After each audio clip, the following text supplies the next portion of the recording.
Indigenous knowledge refers to the skills, practices, and belief developed by local communities through long years of experience and interaction with their environment. The word indigenous refers to knowledge that originates from a specific community and is passed down from generation to generation. This knowledge reflects the culture, traditions, and values of the people who practice it. So, unang tanong po namin, ano po yung pangalan ninyo? Tideo Makoy po. Full name po. Tideo po. Tideo si Makoy. Makoy, apelido ko. Makoy Ah, po. ano po yung sinin? Napaka-unique naman. Ha? Unique. Ano po yung sinin? Sino nang? Si yung Si po, sa yung- middle. Si Kabigo. Kabigo yung middle name. Talaga sila talaga. Makoy ako. So, saan po kayo nakatira? San Carlos po. Barangay Polo. Parang San Carlos. Yung Polo, Agdaw patungong Corbisyon, madadaanan yung Polo. Dito lang din po sa Pangasinan po yun. Oo. So, ilang, Sa San Carlos. ilang taon na po kayo? 63, 1963 ako. sa gabi may labat, kaya nangyari. Paliwaway labat dyan sa kami, no? Anto may klaseng bilay dati, isang natan, may paliwaway labat dyan sa kami, pero Yung bilay dati, mahalaga po ang pera, no? Halaga pa. So, ngayon, parang wala na. Yung 1,000 mo, pagbitbit mo, parang 100 man dati. Basta ang taas ng presyo kasi ngayon. Kaya isipin mo, pamasahe dati, 40 lang minimum 40 centimos. Talaga po. Oo. Tapos yung kinasabi po sa bigas. Sa bigas, 180 lang, isang kilo. 100, wala pang 2 piso. Ayun po yung nakakaban po, no? Ayun mo kapan, kwintahan mo 50 kilos, i-divide mo sa 180. 80 pesos. 80 centimos, wala pang 2 piso. Ilagay mo na sa 2 piso. Times 2 mo na 50, di 100 lang. Oo. Isipin mo yun. Ngayon, magkano isang kaban? Libo. Oo, po. Ay, yung ano yun yung 25 kilang yun. Wala, hindi po uso nung 25 ki dati. Kaya parang yung 1 tapos naragdagan ng pang 0, no? Dati, isipin mo. May na-interview kami lolo, ang sabi po, hindi uso yung kilo, ang uso yung Yung Salop. salop nung nung 70s, salop pa, pero nung 80s na, lumalabas Kilo. dalawa, Kilo. salop at saka kilo na, oo. Bagay po. Lumalabas na yung kilo. Para mas fair po. Nung 80. Bukod po dun, Loy, ano pa po yung message? Magkakain pa. Kasi, nung dati kumain ka 2 piso, busog na busog ka na. Oo. Ngayon, saan makakarating 2 piso mo?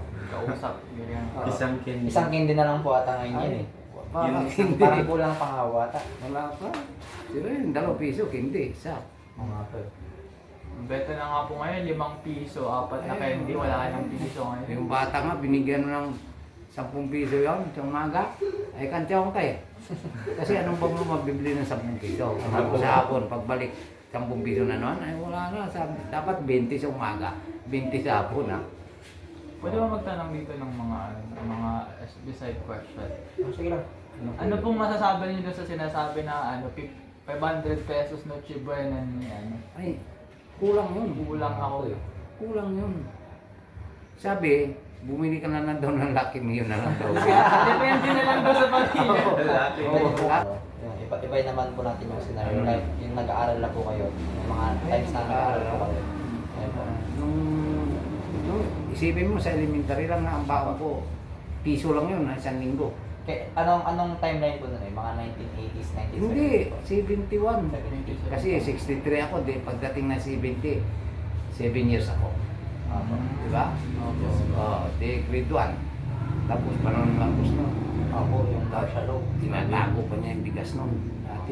Siyempre, pag bata ka, hindi mo inintindi na walang kakainin. Iyak ka. Pag walang kakanin, walang baaw. Sabi niyo po, di ba, panahon po ni Marcos yun, yung mga time niyo po. Pwede niyo po ba kayo mag-share ng mga information na, pwede po ba kayong mag-share ng information po na about po dun sa mga mahal niyo po dati?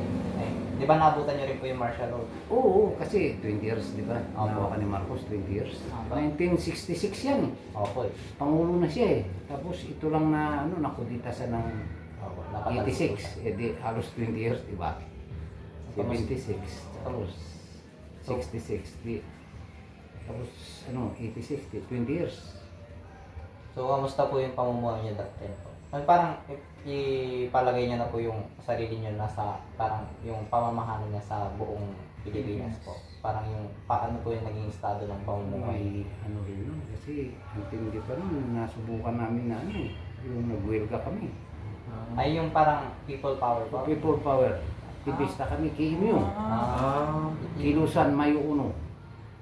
So, tama nga yun na pre. Talaga. Yung Talagang- parang nangyari talaga yun. Ah, Pre, no? at maraming takot kay Marcos dati. Eh hindi. Bawal na bawal mag-rally ka dyan. Talagang huli kayo, kung di kayo huliin. Ikukulong kayo. Tapos pag ayaw nyo umamin, unti-unti kayo sa salvage. Ito lang, Lord. Since Marcos din po nakatayong pangulo natin ngayon, sa tingin nyo, ano yung mas magandang Marcos? Yung nauna o yung ngayong, yung ngayong Marcos na to? Hindi. Yung Marcos na unang, takot sa kanya yung mga tao. Ay ngayon Marcos, hindi natatakot sa Pangulo. Para kung walang pa kayo ano. Oo. Hindi mo mumura si Marcos. Dati hindi pwede yun. Kahit hindi mo, na ano yan, hindi pa uso video yun ha. Wala pang cellphone nun. Wala pa. Kaya wala pang ebidensya pa. Eh ngayon, salita mo lang, nasagap na eh. Opo. Random thoughts lang po, Uncle. Di ba po ano, na pumutok po yung Mount Pinatubo dati.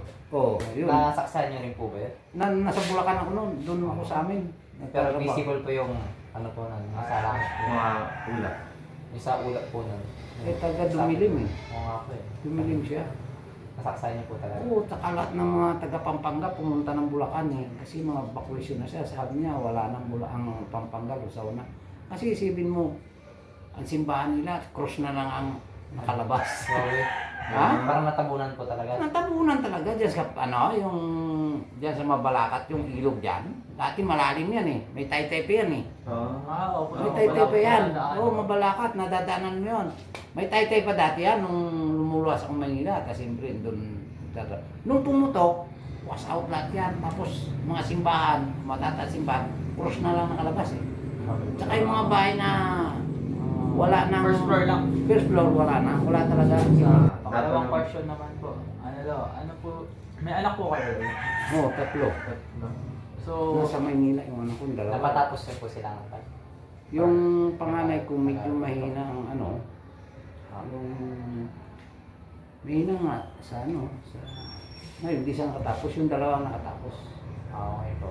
ano po yung siguro may bagay po kayo kung aral na may papamana sa mga politiko, sa mga Apat na yapo ko eh. sa mga susunod na henerasyon, ano po yung mga aral na yung mga Hindi kailangan talaga makapag-aral yung mga bata ngayon, hindi po pwedeng wala kang aral, kawawa ka. Yes po. Sa panahon ngayon, wala eh. Ang laki pa ng advantage ng may pinag-aralan po. No? Oo, eh dati hindi. Kasi kukunti pa lang ang tao nun. Oo nga po. Oo. mag-aaral po talaga? Aral talaga. Kung gusto mag-aral, pag-aralin talaga. Hindi na kailangan may kaya may gaganda ang bahay mo tapos yung kailangan di baling may bahay kang barong-barong na basta yung anak mo makapag-aral. Kasi mahirap wala akong nagawa. Last na question po. Ano po yung naranasan yung hirap po yung nakaraan po? Yung parang pinakapagsubok po talaga na nagsubok sa inyo. Yung bang ano minsan pag nawalan kami ng trabaho ng asawa kasi nasunog yung Ano po kayo? Anong edad po kayo? hindi ano na may anak na kami. Okay. Pandemic po. Ay, nung pandemic na, nakusan na. Sa palambing kami. So yun na nga po, ano po yung benta niya po doon, yung nasunog po. Yung nasunog, ang bunso ko, babae, isang buwan lang. Isang buwan pa lang. Oo, tapos umuwi sila dito sa Pangasinan kasi doon medyo, ang bahay namin doon maliit lang, ang luti. Tapos, ang makatira lang, halos dalawang kapatid ko lang. Patay na rin yung mga magulang ko. Yung magulang ko, namatay din sa politikahan. Politika po? Oo, Activist na din. ambos. Ay, ano po Kapitan. po? Ah, Kapitan yung tatay ko. Kapitan po na. 1963 ako pinanak. 3 years old na, patay na tatay ko. 3 taon lang ako, namatay na. Okay po. Kasi naambos, ano, Mayor. O, balaha pa dati, wala pang ano. Yung sa ano po, yung balahak, yung parang pukpong laban sa Oo. hapon po? Hindi. Laban sa pamalaan din. Yung Hindi balaha. lang ako, hindi Yung hindi ano hapon. nun, si Ninoy Aquino, yung presidente. Opo. Ninoy Aquino, tatlak. Dami niyo po talagang na-experience nung dati. Parang, Kasi kasi pa di ba yung Bulacan talaga yung talagang Meron yung barangay dyan sa Bulacan na kulay-pula eh. Hindi mapasok ng militaryo yun. Yung batya. Kasi ando nakatipon yung mga balak. andun ba pa din po? Yung batya, medyo tahimik na yun. Kulay-pula yun sa mapa. Hindi makapasok ng militar doon. Kasi doon ang pulyuan talaga ng mga balak. Kulay-pula yun sa mapa. Okay. Matindi na. Question? Anong matuturo ko? Talagang nung nag-wilga, hirap. Ako nandun na iwan, hanap din trabaho. Pero nasa picket line pa kami. Ano yung pilit? Yung andun yung mga tipo na namin, sarap ng gitnang pabrika namin. Kasi nagsara. Siyempre, naantay namin, bayad namin. Tapos mga pamilya ko umuwi dito sa Pangasinan, dyan sa Carlos. Yung sa nasunog polo, ano po yung nasunog doon no? Yung departamento nila. Kasi maraming departamento yun. Isipin yung 24 hectares. Ay, doon po kayo nagtrabaho? Oo, doon ko na yung tatrabaho. 12 taon ako doon. Tagal din po. Nung nag-normal pa rin siya, kahit may nasunog na ibang building, yung iba hindi, tuloy pa rin operasyon. Tapos yung bandang ulit, wala na talaga. Paano po kayo nakabangon dun po? Hindi, may mga engineer doon na mga training namin engineer, kasi engineering department kami. Opo. Training doon, mga engineering, mga mapwa, mga graduate ng mapwa yan. Nilalapitan namin nung nagsara na. Tinatanggap naman kami sa ibang kumpanya na sila. Karating pa ako Laguna eh. Nakalimang kumpanya ako bago ako umuwi dito, 2010. 1979, andun na ako nagtatrabaho. Last question po namin, sir, bago tayo magtapos po. So, sa tingin niyo po, ano po yung mensaheng ipaparating niyo sa Basta akin? ang ano lang ko lang sa inyo, masabi ko, huwag kayong nang magpagkapamilya. Mahirap, talaga aral si Tony. Aral, kung makapag-aral kayo, aral. Kasi sa panahon yan, mahirap. Mahal ang bilihin. Daming requirements.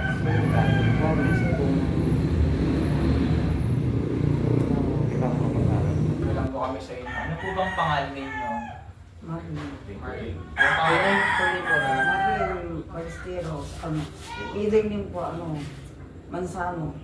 Mansano Ballesteros. Ilang paano po kayo ba? Magsisipiti ko lang sa April na. Birthday niyo lang. April 1952. Linggayen na rin po. Dito ako. Start na po. Ang tanong po.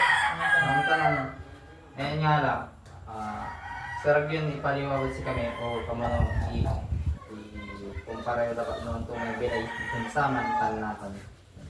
Ang tama, masyado hirap na. Minsan na,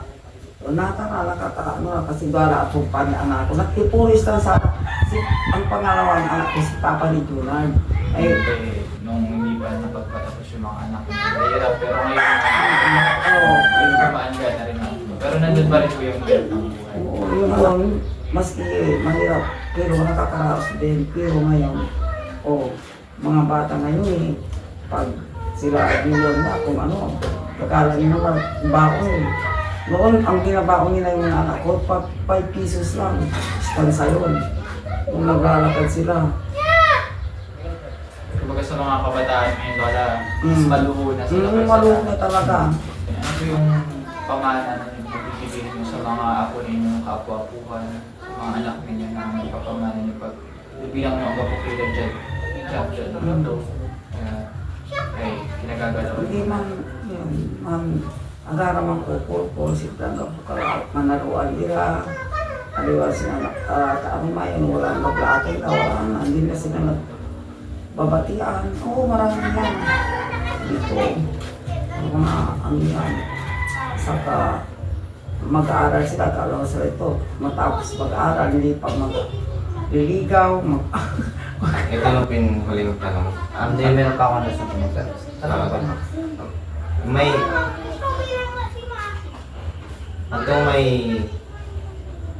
may na karanasan na alit na yung jot bilay yung saman.